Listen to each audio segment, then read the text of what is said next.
We're ready. Are you guys ready? If you could, check down below to see if you hit the doorbell on the way in, just to be polite, the thumbs up, the like button. And if you'd like to share this out, maybe somebody wants to get a little pick me up at lunch. Maybe they're having a rough day at work. Maybe they got a little that me and Sam have where it's like a little sore throat, a little head pressure, just the winter doldrums, right? This I know for a fact is going to pick me up more than anything I could take as far as a supplement or anything like that. So hit the thumbs up, share the stream out. We're going to have some entire random fun today. I'm going to dedicate as much of this episode as possible to the random wheel of tangents submitted by you guys on the Dr. Nick's Amazing Man Stuff, not YouTube, Instagram channel. This is the YouTube channel, and the show is called the Doctor's Orders Livestream, episode 126 in a row. My name is Dancy Bearded. I am the co-host of this show, proudly here every single week, and I get to share the stage with this national champion and just a champion of men and humans, Mr. Dr. Nick Phelps himself. Nick, how you doing, dude? Oh, stop it. I'm doing fantastic. I'm here. It's Tuesday at 1:00, so regardless of how I was doing before, I'm doing pretty damn good now. Yeah, and aside real from quick, Nick doesn't dealing even with know I'm hitting him with this as the intro, but Nick sent me a clip yesterday through text messages, and it was a clip of a Saturday Night Live skit, and where Nick set the stage. What was the skit, and what came to mind for you? Because we didn't even talk about it after. Well, no, we didn't really need to because we both had the exact same idea. It was hilarious. Right. So Jill randomly sends me this SNL skit, and it's of a service that is set up to be a doctor's office visit, like a physical kind of visit for men, but it's set up like a podcast. So like you walk into the room, there's like a panel, they welcome you. It's like they got like interview questions, but it's medical questions as you go back and forth. So it's set up like a podcast. It's hilarious. It's called like what was it called? Mancast? What was it called? Men's Doctor or something like that. Oh, it was like Men's Cast or something. Hold on. Medcast. That's what it was. Oh, it was fantastic. And so immediately I'm like, well, that's what we do. Yeah, it pretty much, and now I don't think that they saw our show and ripped it off or anything like that, but it pretty much had the entire emphasis of our entire live stream, where it's like you get people to talk and be comfortable and share things about getting better and be vulnerable and talk about being men and talk about like all this stuff. It was pretty crazy to watch that and then kind of be like, huh, we have done this for over two years now. It's exactly what we do. And so you sent it back. You're like, kidding, not kidding. Did they completely rip off what we do or just a little bit? Yeah. And so look at Florida guy goes, totally ripped you guys off. And you're not the only person that has mentioned this now. I think people saw it and were like, whoa, and they even showed like the podcast mic setup, the dual screen. Like it was really kind of crazy. It was kind of crazy. It was a little too on brand. That's okay. We'll be trailblazers. That's fine. We've said this before. You know? We don't mind. We weren't the first. We're not going to be the last. Yeah, we know people watch for all different types of reasons, so that's a compliment. We'll take it. 100%. I'll totally take it. So Nick, anything before we get into the random tangent wheel, anything going on in the life of the family, in the life of the company, anything interesting vehicle-wise, beard-wise, at all, sir? Oh, well, I mean, aside from chasing around momentary power outages today, like literally 15 minutes before the stream, which is the perfect time to lose power and then have to chase down internet and all that fun stuff. Yeah, why not? That's fantastic. Let's see. Next week's live stream, I might be wearing glasses. I finally went to the eye doctor. Turns out I need them. So picked out some sweet glasses. They're out getting their lenses made. And hopefully by within 10 days of this past Saturday, they say, I'll maybe have those next Tuesday. So who knows? Might be the first debut of Doctor with glasses. Dude, that'll be on brand. That'll reinforce. I think it adds just a little bit of credibility. Mm-hmm. I think, just a little aesthetic Now, that's an credibility. always wear type situation.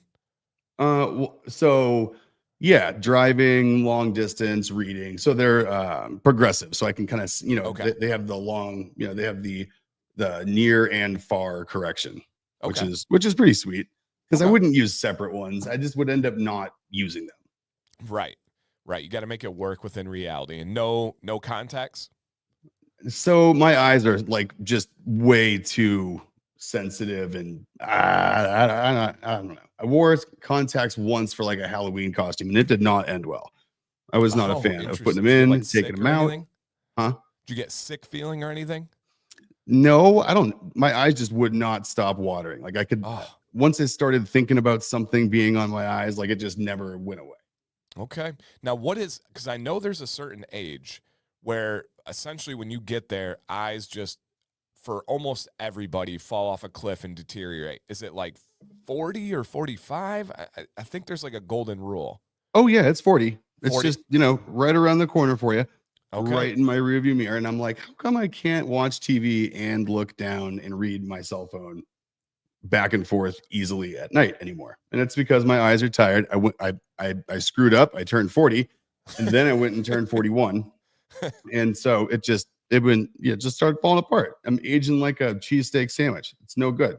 Dude, that one's going to be hard for me because I've had like ridiculous I've been known for my vision like my whole life. Like we'd go on road trips and my parents would see how far out I could read the signs, like when we're driving to Florida, and like made Yeah, it again. that was always me. Yeah, and I still right to this day have Sam is blind, like actually blind. She can't even have the LASIK surgery because her eyes are so bad.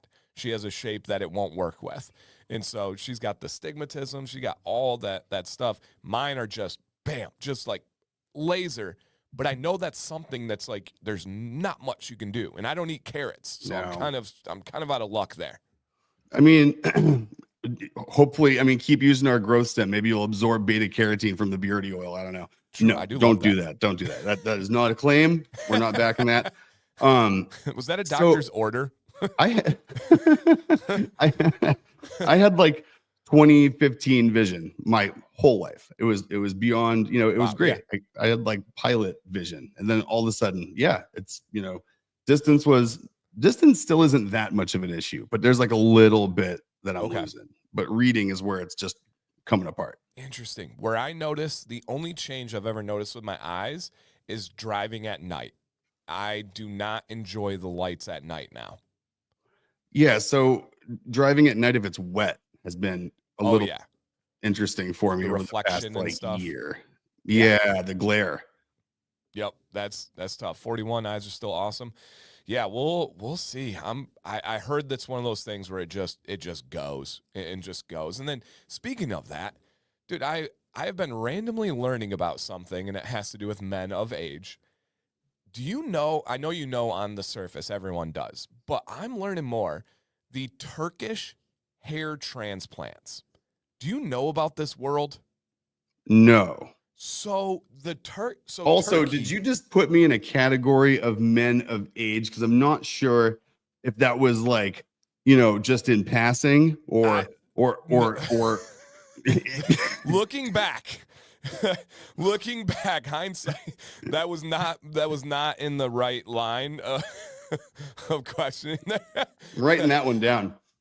Yeah, Dan January called me old. 28th. Oh, okay. No, you were not in mind at all. But these Turkish, because I don't, other than like the Persian Empire, I don't know much about Turkey and being the bridge between two continents. The Turkish hair transplants are like state of the art, most like beautiful medical facilities and experiences that you could imagine. And it has become super common. And I only know this because people started reaching out to me about these Turkish beard transplants. And then all of a sudden, you know how the internet works, it started listening. And so it started feeding my algorithm with all of these like Turkish things. And I'm not kidding you guys. These medical, it's like a luxury spa that you stay at to get these done. They also have these luxury medical facilities in Turkey where you can go and stay for a week and have this like most beautiful, exotic vacation you could imagine. But while you're there, they conduct every single medical test you could ever want. And it's much more affordable than the testing that we have here. So you can do your whole map test. You can do everything, where you get all the details. And it's pretty remarkable if you start to see videos of these facilities. Now, the transplant's very interesting. So they go in, they drill every single hole for the hair follicle. Every single one they drill. Now get ready for this. You're not usually the most sports guy. Do you know who Donald Cowboy Cerrone is by chance? No. Okay, so he is one of the most bad UFC fighters of all time. He's not the greatest champion. He's not the greatest fighter, but he would fight anyone, anytime, and he was there to put on a show. Yeehaw! Like he's not gonna just bore you and lay on you. He's gonna put on a show. If he loses, he knows he's gonna make a lot of money, so he doesn't care. He went over there. He was so terrified of it, he did not allow them to use any anesthesia while they drilled these thousands of hair follicle holes in his head. Now, the crazy thing is, after you see this procedure being done, their heads blow up like a balloon because they're so swollen. It's crazy. And then with tweezers, individually, they plant every single hair into the holes that they just drilled. That is insane. It's crazy. And it's a huge, huge thing, actually, from Barstool Sports, which is in your area. They just sent like 10 guys over there. The people reached out and they were like, hey, we'll cover everything. We just want you guys to kind of document it, And they sent these guys and went through the whole process, and they just talked about just how unbelievable it is. And then they went through like all these celebrities that have it. The list is huge. Theo Von, right? We were just talking comedy. Theo had it done in Turkey. That is insane. No, Yep. I had no idea that was a thing. Yep. And then the airplanes end up looking like this as you go over there. And then when you come back, it's just a whole airplane full of these guys wearing these headbands because it has to control like the swelling on the head. And it gives you this like super crazy look. And they have these airplanes that are just full of these guys with the same exact thing. Whoa. So why is this unique to Turkey? I don't know. That I'm just starting in on this like deep dive, and it's yeah. And so Jumpmaster says it seems to be where everyone does, and it's cheap, like fractions of the price in the U.S. And I think that's what it is. And then when you go and you see the facility, it's unbelievable. Like it's so beautiful. I was blown away by these videos. And when I talk like state of the art, like I mean, it is. You're going to a luxury medical facility that is just like beautiful. Oh, wow. Yeah. Huh? Yeah. Look at that. Beautiful. State of the art. This is the really popular one over here that has all the green. And so man. I thought that was entirely random and not really something that I've heard talked about a lot. But then all of a sudden it keeps coming up and people are messaging me about beards. And I essentially have to tell them, like, I don't know much. I don't know where I stand on that. I'm not sure. I don't really know. So it's a hair transplant. So where are they pulling follicles from? That's a good question. I don't know. I have all sorts of questions right out of the gate. Where's the hair coming from? So why is it only in Turkey? Right. Aside from cost, right? There's a lot of places in the world that could happen. Okay, so the hair transplant comes from a donor site on the scalp, usually the back of the head. Okay. Camels. Right. So it's your own hair, I guess? Oh, yeah. So Kev's right. The back of your head. It's your own hair that they're pulling from the back and putting up to the front. Okay. Well, I mean, that makes sense. Yeah. That's the way they've been going for a while. Okay. Interesting. Takes like 8 hours. Kevin, your beard looks suspiciously fantastic to know all of this information about transplants. Huh. Little suspect. He's got that lettuce dripping on top too. Have you taken any trips to the Middle East in the past couple of years? Where was that last vacation, Kev? Amber? Yeah. Yeah. We're curious here. And Leo says they've been doing this in the U.S. for years. It's probably improved follicles from the side of the scalp, I believe. Either price or publicity has the most to do in Turkey. That checks out. Yep. Kevin says, my algorithm is everything. He may or may not have been sending me cougar videos. And yeah. Mm-hmm. With Amber telling him to send them. Okay. I'm just making sure we were knowing, which kind of cougars we were talking about. Not meow. Yeah. Not that kind of stream, Dan. Weren't you in on the stream, the nipple stream the other night?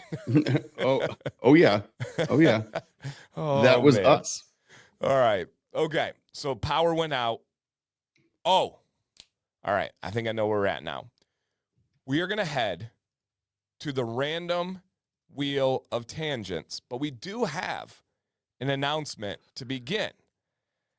There is something that is missing from this wheel today. Can anybody take an observation and figure out what is missing from the random wheel of tangents? I also used this weekend when I was coaching because my girls' team doesn't like to play goalie. And so I was like, all right, all your names are on here. Literally bust out my phone. I clicked it. I'm like, Tessa, you're goalie. And it went through random wheels. See, the random wheel of tangents can work its way into everyday life in a lot of different ways. So, Nick, they have picked up on the fact that there is no Cracker Nasty on the random wheel today. Now, that's probably met with a lot of disappointment. Could you please enlighten the folks why it is missing today? So Dan and I were talking, just kind of scheduling, looking at, ideas for topics for episodes, going over, our guest list of people that might be coming on with us. And we were thinking to ourselves, like, man, it really wouldn't be a good idea or really fair to anybody, especially to the guest, if we were to, really just take all the wind out of his sails. If we were to have, if he was here sometime soon and wanted to be able to tell his own stories, right? We wouldn't want to rob Cracker Nasty of that opportunity. Like in the chat? It is confirmed. What's that? Like in the chat, he would join us typing? Oh, no. Oh. On video, live in the flesh, we are confirmed to have Cracker Nasty as a guest on the show. Let's go. So we're not going to post the date just yet. We're going to probably post it the week before. But safe to say, it's soon enough that I wouldn't want to tell stories this close leading up to his appearance, we'll say. Okay. So you heard it here first. We've been hoping and teasing and planning behind the scenes. Confirmed Cracker Nasty will be a guest on video on the Doctor's Orders live stream.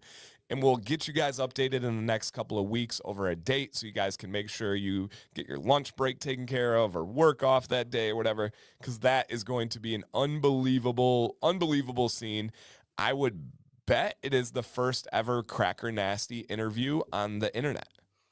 I mean, it's probably it's likely to be, the only one. I'm assuming. So yeah, schedule your obligations accordingly. It's gonna be a winner.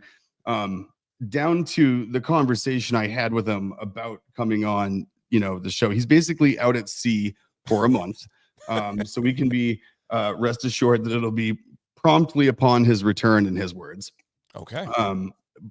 But dear goodness, the story of where he is right now and where he woke up today and how he's getting to port to go off on this voyage is just, it's a whole episode on its own. So look at your mom. Joe Rogan will be jealous. As he should be. Like, nailing this guy down between gigantic container ships with intercontinental voyages and him living down in the Keys doing fishing charters. It's, we're privileged.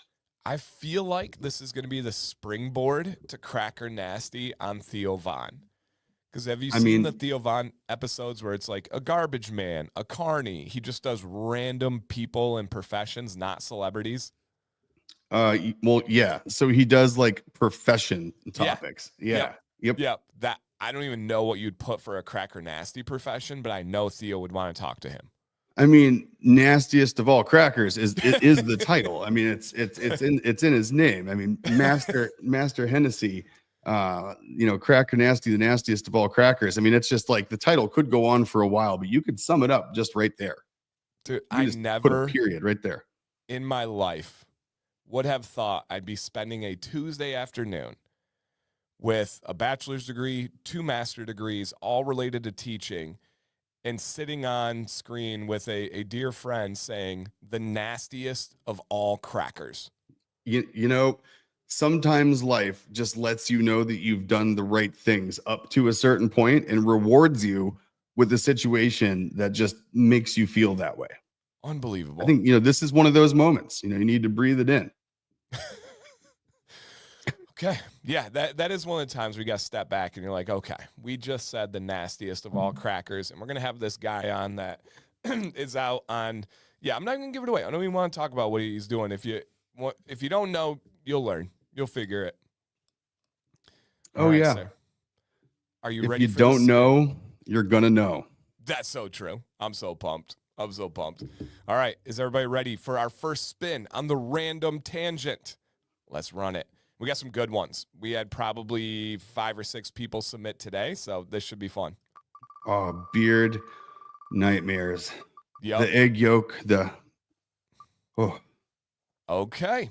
So this is a topic from months ago, and somebody must have went back and watched an old video, and they submitted and just simply said, I want to learn more about your cold brew setup. Now, I don't have a cold brew setup, so this one is a one-way street for Mr. Nick. Oh, man. So did we end up publishing like a Google Doc or something at some point that was I have a vague memory a of parts that. list? Maybe that's what somebody kind of had in their memory too. So Okay. we did do this a while back, and you can watch that video and really go through.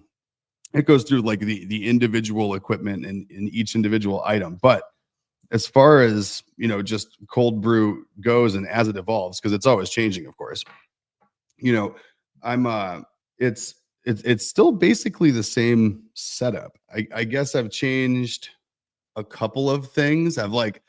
Since going to Costa Rica, I've started pretty much exclusively just using medium roast Costa Rican regular drip coffee, just whatever really good beans I can find, preferably from somewhere in that kind of north region of Costa Rica. There's a bunch of good stuff. Like Whole Foods even has it. Starbucks even has some good seasonal ones that come in. But I've been using those. Been going. Hey, there it is. I've been going like what, 2 pounds to 3 gallons ish of water. And the process is the same, right? You get one of these big 5-gallon brew buckets. It's got like the removable inner filter, and yeah, you go 2 pounds, 2 pounds of coffee, grind it as coarse as you possibly can, 3 gallons of water, let it sit overnight at room temp, and away you go. You filter it, and you can bottle it right out of there and just keep it, airtight bottled, and keep it in your fridge. Okay. But what I have here on the screen is this whole parts list will let you keg it and carbonate it with I think we have everything on here for that, right? Yeah, we got the nitrogen tank and the nitrogen faucet and all that good stuff. So that's how you'd get like nitro cold brew. So I'm still using all this exact same stuff. I don't even know what the date is on this doc, but it's still exactly accurate. It's the only stuff I use still. That's really cool. Now, So it's held the test of time, that's for sure. Is it something like this type of setup or no? Very, very, very similar. Okay. Yeah. Okay. I mean, it's a nitrogen tank instead of a CO2 tank, and it's a nitrogen faucet instead of a regular CO2 draft faucet. But you can use any kegerator. That's a 5-gallon keg. The ones you'd probably be using for cold brew, you can order them on Amazon. They're on that list. They're just little 3-gallon versions of the exact same thing. Oh, okay. Cool. Yeah. But oh man, I actually got to make some cold brew. We're out. And whenever it's cold, it's weird. Like I don't think about making it, but if it's there, I'll always drink it. But for some, you know what it is? I don't feel like going outside and messing with a hose and turning on a pipe that has been off and I got you know what I mean? It's kind of just because it's like the 5-gallon bucket. It's just a giant pain to do it in your sink. Yep. So I think I just procrastinate and then end up not having it. I feel like the answer is yes to Rob's question, but he says, have you ever had an authentic Brazilian roast? I have. And so that I think the whole kind of, I think the South American stuff really there's what I don't like stuff like the most Colombian stuff for some reason doesn't work well for me with cold brew. I don't know why. Interesting. I've had luck with some, but not much. But I've had good luck with Brazilian stuff. I think we found that. I think it was at like Fresh Market or something random, and one of their like bulk bins or something. Okay. But hey, what's up, Rob? Rob came down to the shop to pick up a pickup order last week. Cool. We got to meet and hang out and chat for a few. Super cool, dude. Yeah, I got to meet Rob too. Great guy and his son. Yep. We gotta make sure we both don't have pressing schedules after his next visit, so we can meet up, hang out. For sure. And then Nate says Costa Rican coffee is top notch. I went there in high school to get a tour of one of the coffee plantations, and he doesn't even drink coffee. It's kind of funny. Like I thought I had Costa Rican coffee, and then we went to Costa Rica and we had it fresh there, and it's just like a totally different experience. So I've since figured out how to find stuff that's relatively close to being fresh from Costa Rica, but there's still nothing like the stuff you get like while you're there. I mean, it's so fresh you can't even grind it and use it right away. You have to degas it before it's even usable. Interesting. And Bucky says authentic Turkish coffee is the heat made with heated sand. Oh yeah. I don't know what that means. So I think I've seen that. They have like this little like they put the pot on sand that's getting heated from underneath, and it kind of heats the pot for more than just the light hard contact area, I think. Oh. I've seen something involving sand and coffee on some food show. Interesting. They've got I'll put up here, they've got these little like devices. It's almost like a candle warmer. Yeah. Interesting. I've never seen anything like that. Yeah, that's a trip. Wow, it's like an experience. You go to it's like a coffee bar and you get that. Wow, that's cool, Bucky. Yeah, that's like the one that I saw on the show I was watching. I didn't know there was little like machines. Amazon's probably covered in those things. Interesting. John, I'm the same way. I don't drink coffee, but I love the smell of coffee. Love it. Love it. Yeah, it's almost like a Bunsen burner. Yeah. Interesting. It helps create a frothy top. Super interesting. Oh, man.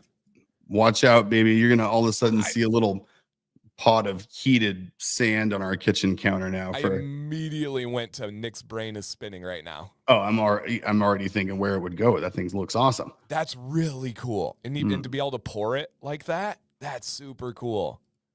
See, I learn every single week. I learn something on this show. And it can't be much. That doesn't seem like it's super expensive. No, the one that you were looking at was like $100. Oh, yeah. See, that seems right. That seems fair. Interesting. Well, that seems like something fun to do when if there was like a snowstorm, sitting there making foamy espresso on top of little heated sand pots sounds like a pretty good time.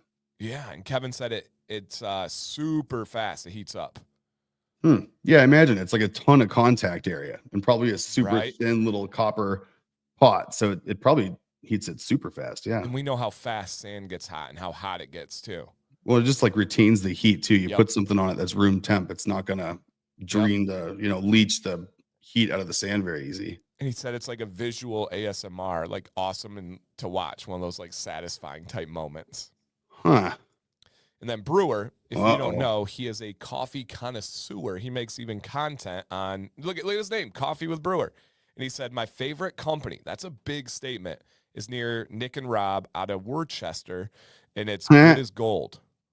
That's Worcester. Oh, my bad.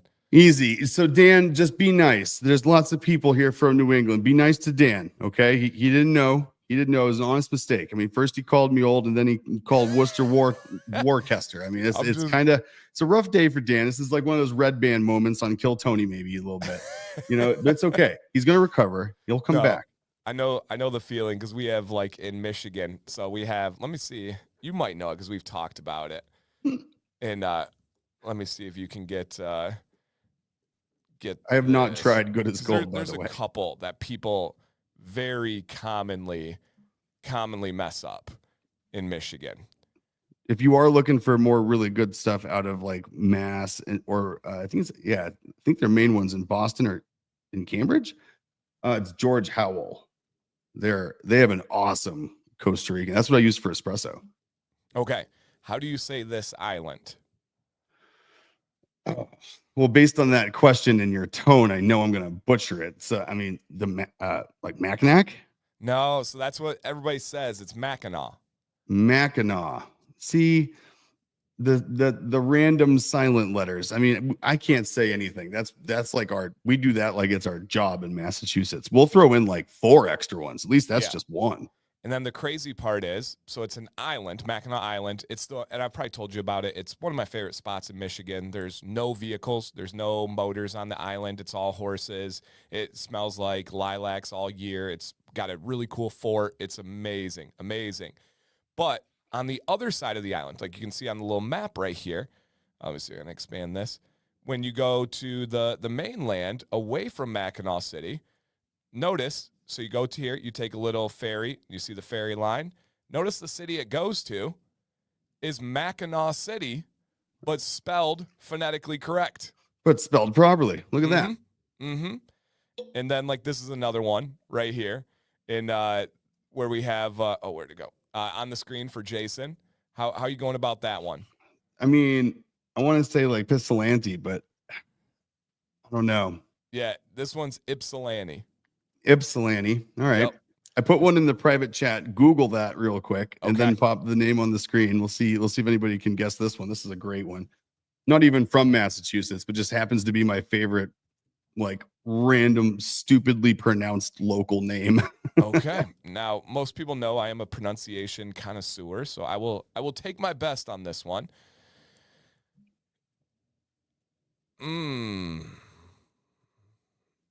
It's I mean, this is like a Philly. Only Philly would do this to this word. I'll give you that. I'm going to go Schuylkill River. Schuylkill. Okay. That's the Schuylkill.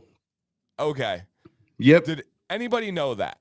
It's literally the like Worcester, Warchester. Okay, fine. Like there's some good ones. I'll take those. Schuylkill. That's a good one. And then here's another one. Hey, what's up, Pork Chop in Michigan? How would you say this one?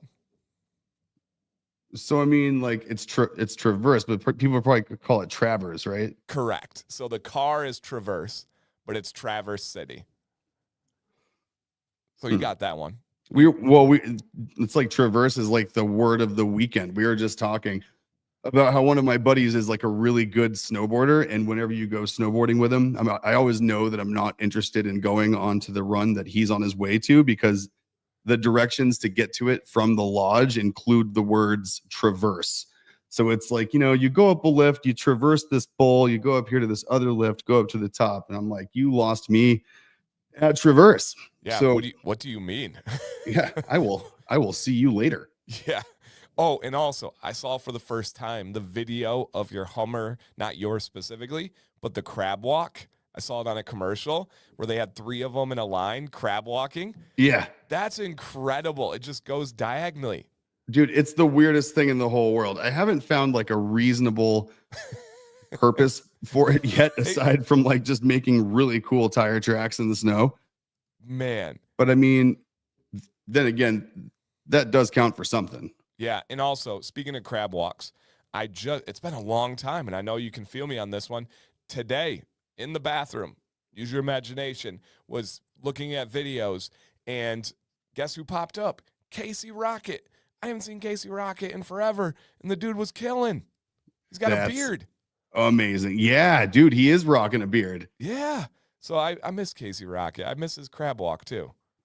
See, speaking of crab walk, like again, there's no purpose of that crab walk from No. Casey, but it's endlessly amusing. Oh, and I mean, it's kind of purposeful that it's at the speed of light, so that I mean, can that come in helps. handy. Yeah. That does. That All helps. right. The sauce. I am real bad at this one. Real bad at this one. I'm going to go first because I think you know it, and I don't. So I'm going to go with, and please, guys, be kind, be gentle on me. I am a kind soul. I promise this is all with the best intentions. Is this an East Coast thing? What, Worcestershire sauce? Oh, you said no, it. it's English. It's British. Okay. That makes sense. Real CO then. Yeah. All right. Worcestershire sauce? Yep. If you Okay. say it more than once, you can't say it again. No, so I I'm know. not I'm gonna. not pushing it. No, you can say it one time successfully. And if you think it too many times when someone asks you to say it like you just did, I had to get on it because if I didn't, I was going to think it too many times and then it's going to come out and it's going to sound like horseshoe. Like Right. a totally different word. Okay, we got approval from CO. All right, Got final one from Michigan. This is what connects the upper and lower peninsula. It's the city and yes. How do you pronounce this one? I mean, I would have to say Sault Ste. Marie. You would think, right? It's Sault Ste. Marie. Sault Ste. Marie? And it's the Sioux locks. It's where you have to change the elevation, to lift the boats and lower them. See, I don't know. I don't buy it. I know. Nope. Someone mispronounced it once and they went with it. And then they were just they had like a super strong type A personality. It was back when there was still not that many people and they convinced everyone they were right because they couldn't deal with being wrong. Yes. Yeah. And that's True fine. North. We need generations later, we're still pandering to them. Chris from True North has a very, very East Coast Boston accent. It's thick. There's some good ones. Oh, I sounded like such a noob up here for so long. Yeah, you sprinkle it in from time to time. It's funny too, and it's typically intentional. Okay. But, you have to. I wasn't sure if it was intentional or just became part of your woven DNA. I'm sure some of it's not now. Like I don't say Worcester intentionally. That's just the name of it, right? So there's a bunch of it that has it's seeped its way into my, verbal DNA. Mm-hmm. Channing says Michigan is heavily French and native influenced, hence the weird pronunciation. Yeah. So my town is Grand Blanc, but most people say Grand Blanc. Well, and so she just proved my theory, though. Most of it was heavily French, and it was named after that. People here pronounced it wrong, and then boom, there you go. It's the name of the town. It's just us pronouncing French names incorrectly. Yep. And Leo, if this was not you, I would have thought this would have been like a good joke. Be like, I met a woman named Sault Ste. Marie one time. But I think he's serious. I bet he actually met a Sault Ste. Marie. I think that checks out. That checks out. I'd buy it. I wouldn't question it if he told me that. Like if that wasn't linked to a topic, I'd be like, that sounds right. Yeah. And CO says, Dan, I'm not hating on you, but why do you say beer drift instead of beer druff? Because it doesn't sound right to me. Like beer dandruff. Yeah, I don't know. That's just how it comes out for me. Yeah, let's beer drift. It takes more work to enunciate the uff. I don't think I do the up either. Beer drift. Dandruff. No, everyone says dandruff here. Dandruff. Beer drift. It's not dandruff. No. No, so in Michigan, we shorten the everything. Like we have a town that is called, so here, I'll put it up here. Very simple. And so here's the name of the town, okay? And it should be Fenton. But that's not what anyone in the state of Michigan says. They say Fenton. It's Fenton. Fenton. One syllable. Fenton. Oh, yeah. Yeah. Right? Yeah. And it's harder to say dandruff as compared to dandruff. It just flows easier. Yeah, and I don't think necessarily you're inserting an I as much as you're just removing the U and you're just putting the F after the R. So it's earth. Yep. Be more Minnesotan. Oofta. Yeah. Minnesota. So Minnesota and Upper Peninsula and Canada are all flirting with each other's lingo and slang. The Yoopers. Yeah, that's what it is. It's all going to become one universal, just, It's like the English version of Cockney or whatever. Yeah. It would be. Yeah. Interesting. So interesting. It's Okay. it's gonna be like Idiocracy, where like redneck's gonna blend with Valley Girl, gonna vend with like big city like Northeast. It's It'll be going to have great. to be. It's going to. It's My- it's kind of you. Are you the predecessor to this? I might be the prototype. Yeah. I think it is with Florida, Hawaii, East Coast, everywhere you've lived. You've kind of picked up little pockets. You kind of can't help it. Like I always have to be careful not to be too much of a chameleon on accident. Like if I don't watch myself, Ooh. I will speak with an accent if I'm around people with an accent for like You 3-4 code days. shift. I'm like, nope, don't do it. Don't do it. Dude, I do the same. Yeah. Max's soccer coach is British. It's so hard not to talk Oh, like him because it's it's so so cool. hard. It's so cool. I walk away saying, could I have some more water? And it's so hard because it's just so cool. It is so dang cool. You could be the ultimate code shifter. You could switch between anywhere you go and kind of blend in.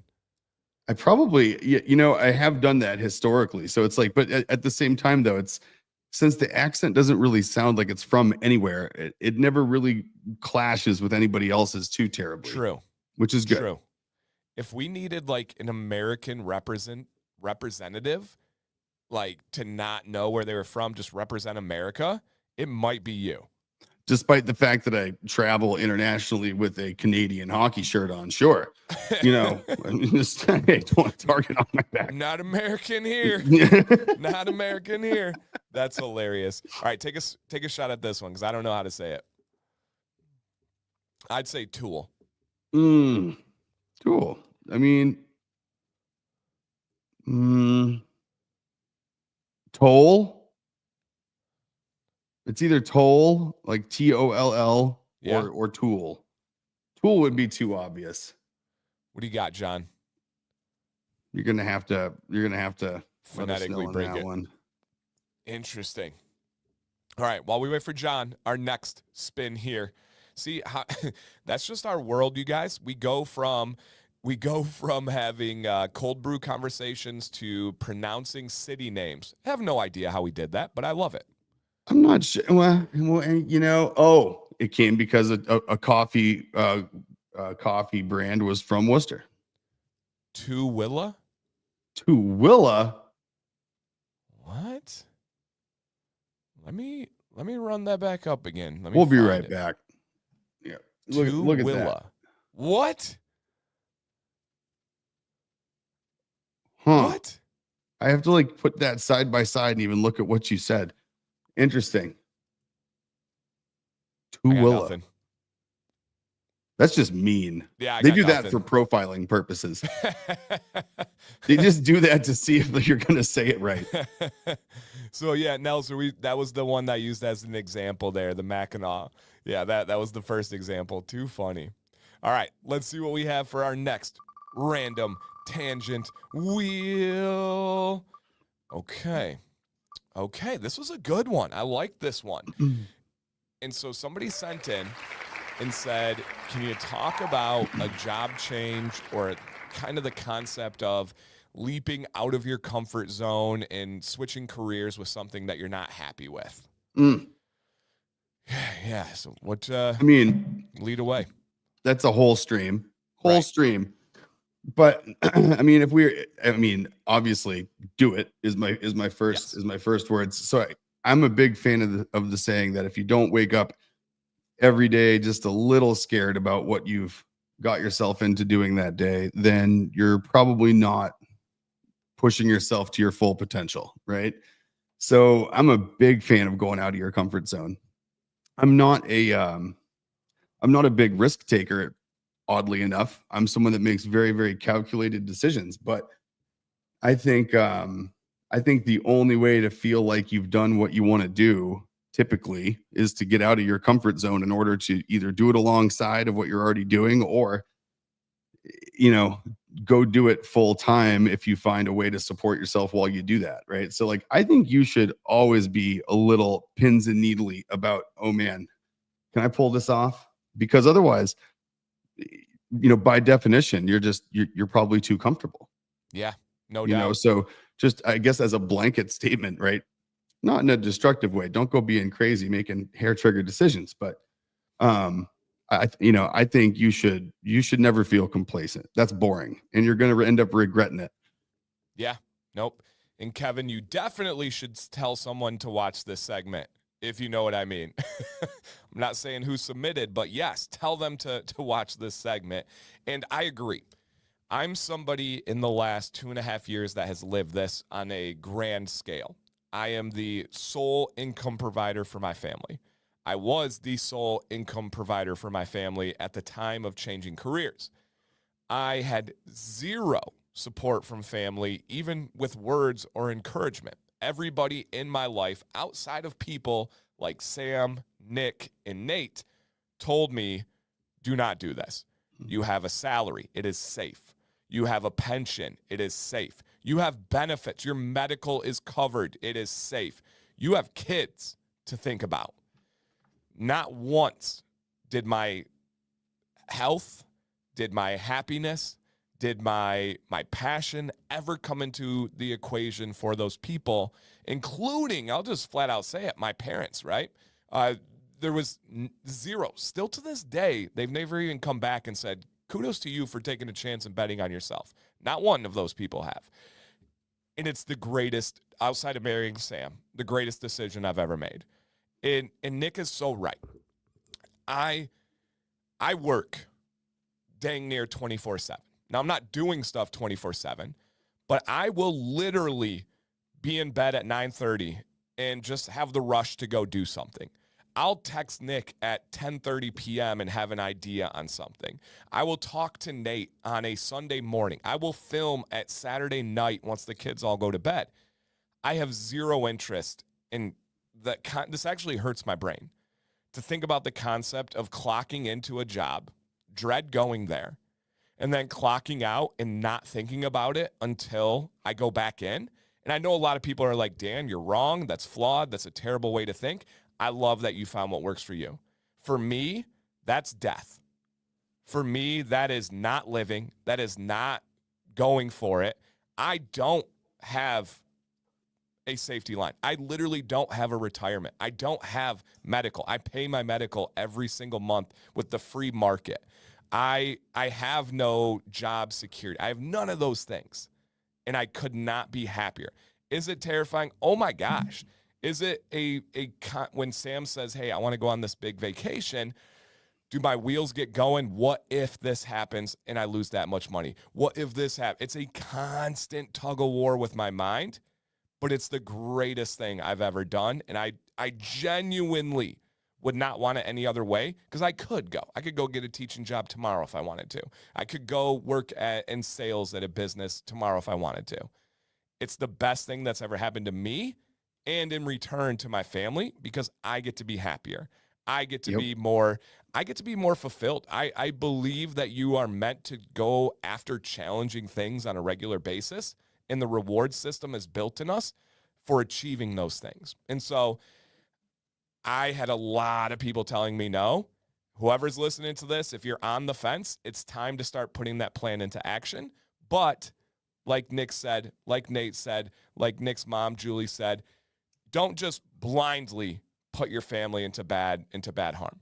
No. For me, I wanted to get to a certain point, and as long as I got close enough, and then the variable was, hey, if I have more time dedicated to what I do, can I make more? Can I provide more? And that answer was yes. So there was a risk, but it wasn't as big as everybody would think. And so if you're like Nick said, if you're sending this in, you're already thinking about it.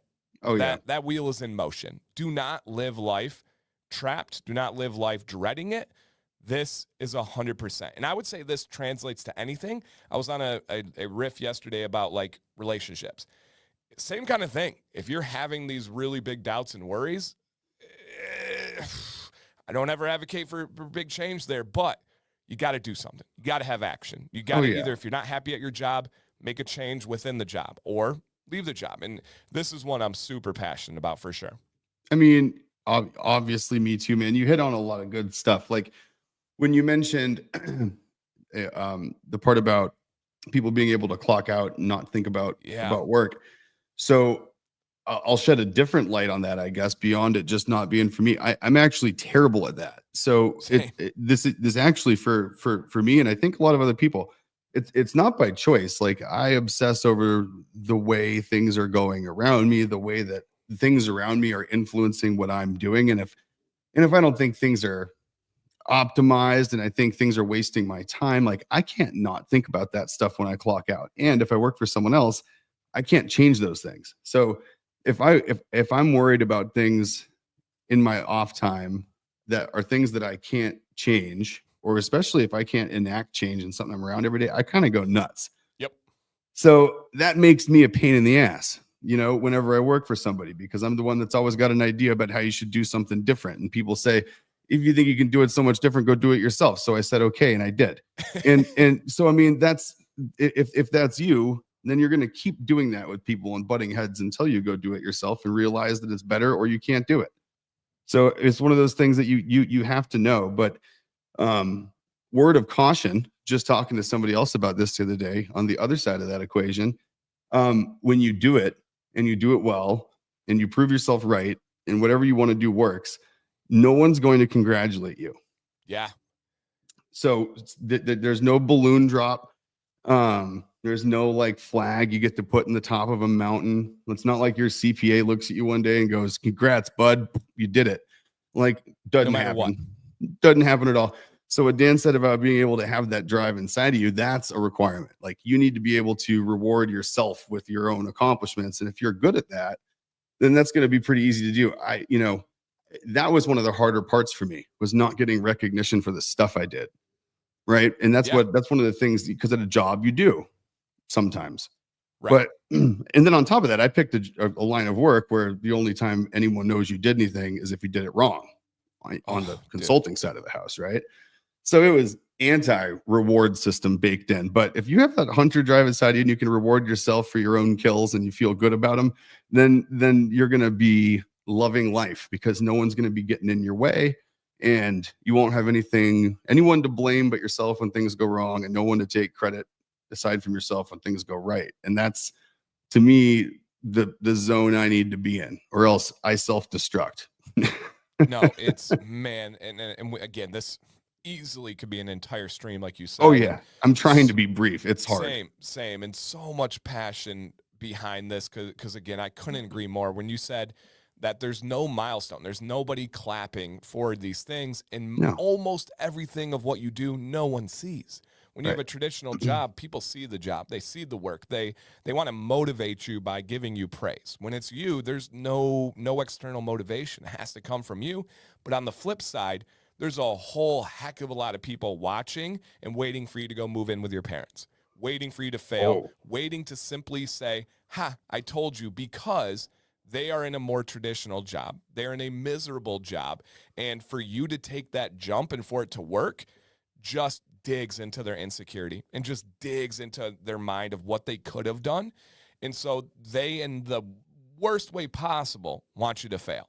And you get no praise. So it's not even a balanced system. It's very unbalanced, but none of that matters when you're actually driven and do it for yourself. Yeah, no, it's fine. You'll lose friends. It just call it what it is, right? You will, and it'll be because either the way they act makes you choose to no longer interact with them, or your success will make you stop getting invited to things until you just kind of fall off, right? And it definitely happens. You'll find out pretty quick, like who has your best interests in mind and who's just kind of hoping you fail, passively even. And to show both sides, John, spot on, correct here. He said, "I love my job. I love clocking out and not thinking about it, and in off time focusing on my family." This comes down to our brain wiring. Nick and I are very different people, but we have a very similar mind. I would assume if there was a spectrum of ADHD, Nick and I would fall on the exact pinhole of the same spectrum. Oh, yeah. And there's something. And John, I tried that first. Like, this was not option A on my list, just so you know. And people have heard this part of my story. Like, I would never, ever talk down to someone who loves their job, loves clocking in and out, and could not care less about the inner workings around the business side of their employer. And like, I tried that for a decade or more.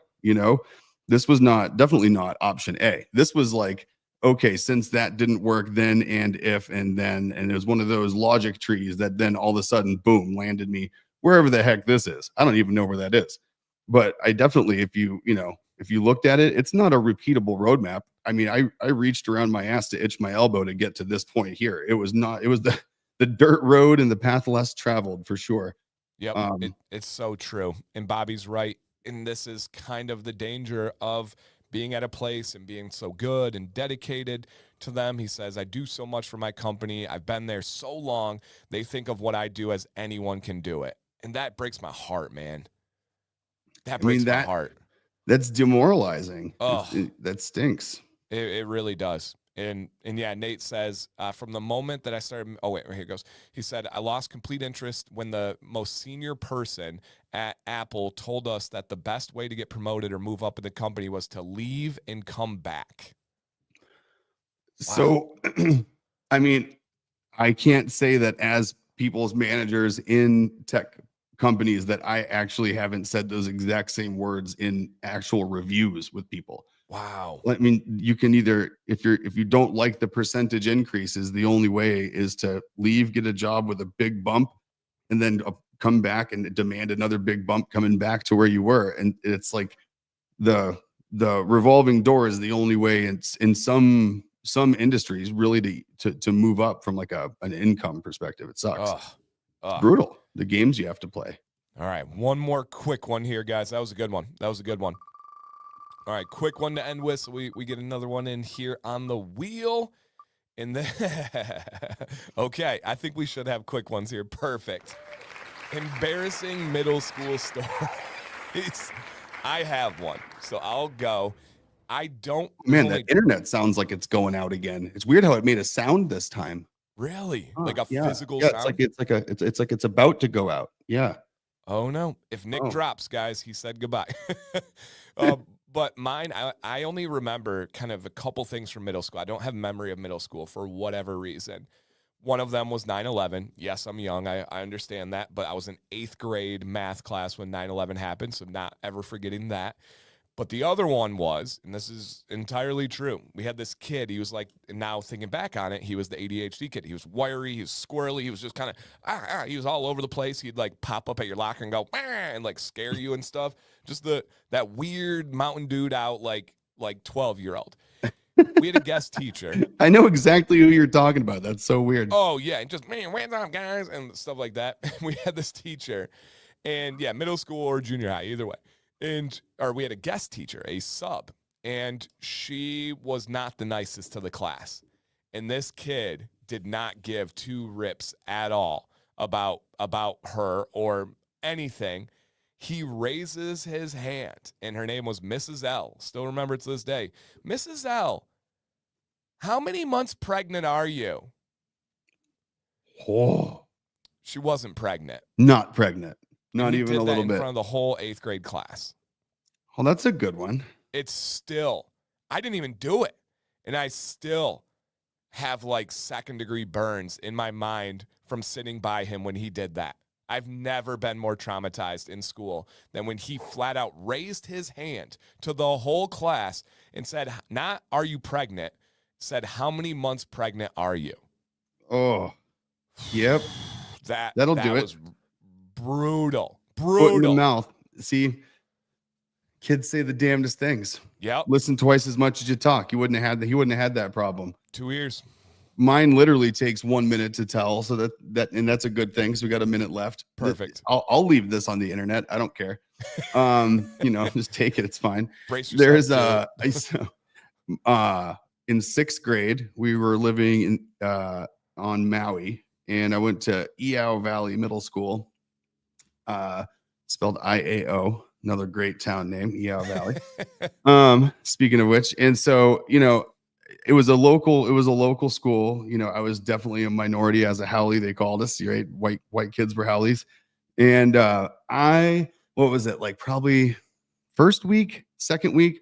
It was the day after my birthday, I think. I didn't know anybody yet. I had just moved there, no friends. And when I say I got my ass kicked is such an understatement. I had I got such a like it was the beat down of a lifetime, and it was from a girl who Oh, was in my same grade, and she was at the time bigger. She was bigger than my dad. She was this Samoan chick, and she just wanted to make a spectacle out of me. And it went from a clap of the ears from behind to a whole period of things I don't remember to a flight down the stairs that she threw me down. So it was like jeez. full on, like against the lockers movie style, throw down the stairs, everything. And it was from a chick. So like my first and real only like real good beatdown in my entire life was from a girl my same age in 6th grade. Wow. There you go. Wow. Well, yeah, a Samoan in middle school, that'll do it.